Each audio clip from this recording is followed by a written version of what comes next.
Всем привет! На днях младшая дочь предложила повесить рядом с окном кормушку для птиц. Я сразу представил, что по утрам у нашего окна будет тусить стая ворон. У меня всегда в первую очередь все рисуется в радужном свете. И я начал отговаривать дочь от этой идеи. Но характер у дочери папин, и если что-то захотелось, то добьется. Пришлось идти на компромисс. Сошлись на том, что кормушку повесим во дворе, а возле окна повесим скворечник. И тут я вспомнил, что ни одного скворечника за свою жизнь я не сделал, даже на уроках труда в школе, но всегда об этом мечтал. Сегодня воплощаем детские мечты. Классический скворечник я решил не делать. Во-первых, он большой, а во-вторых, старомодный, похож на бревенчатую избу в деревне. Нужно сделать что-то интересное. Заглянув в Pinterest, и быстро нашел проект на свой вкус и возможности.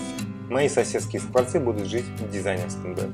Потом подумал, что если я сделаю большой скворечник, то там может поселиться несколько семей и бесчетным количеством детей. Будет слишком шумно под окном.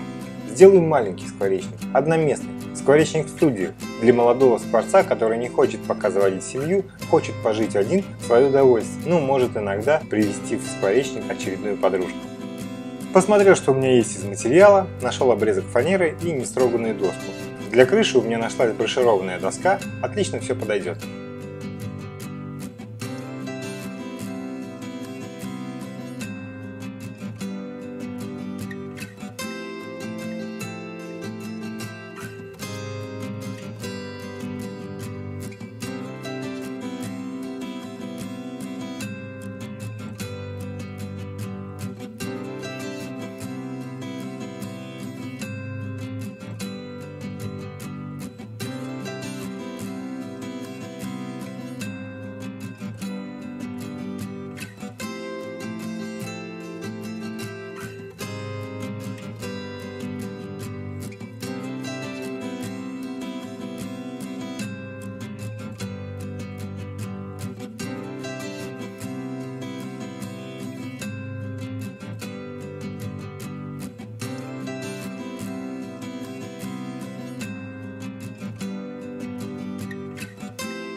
Отрезаю два квадрата и на одном делаю вырез для входа своим новым лобзиковым станком.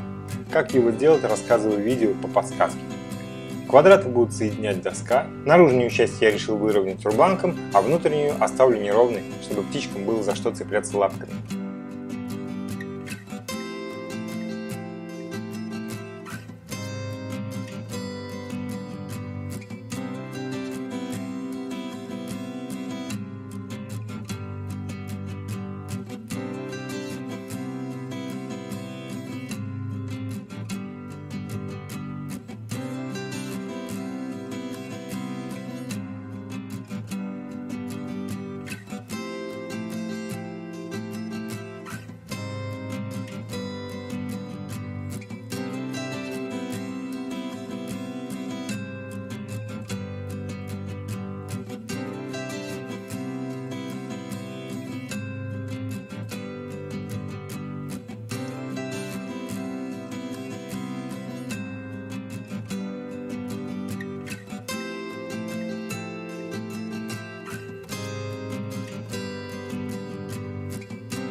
тыльной стороны скворечника фанеру к доскам креплю саморезами, а лицевую сажаю на шканты с клеем. Крышу тоже решил посадить на шканты, но потом подумал, что она будет краситься, и закрепил для надежности черными саморезами.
Для жердочки сначала хотел использовать длинный шкант, но потом нашел обрезок черенка и остановился на нем. Пришлось повозиться, потому что пирового сверла нужного размера у меня не оказалось.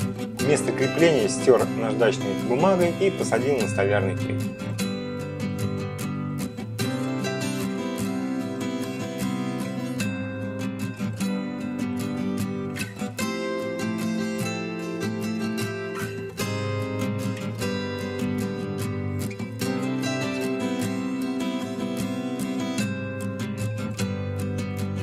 Дело дошло до покраски. Фасадную часть решил покрыть акриловым лаком в 2 слоя. Это немного проявит рисунок фанеры и защитит от осадков. Крышу покрыл белой краской на водной основе.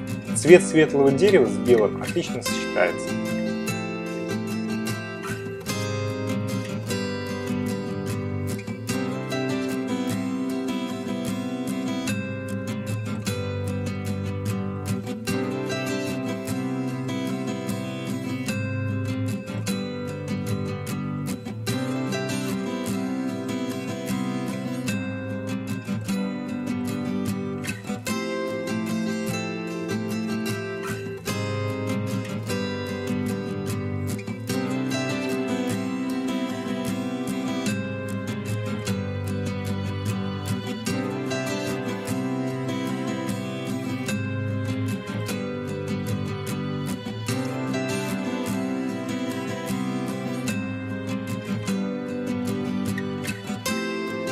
Повесить решили рядом с окном, будет украшать фасад нашего дома. И надеюсь, скворцам тоже понравится. Утром у нас солнце, а после обеда тень. Мы живем на 2-м этаже, так что все прохожие тоже смогут любоваться нашим классным скворечником.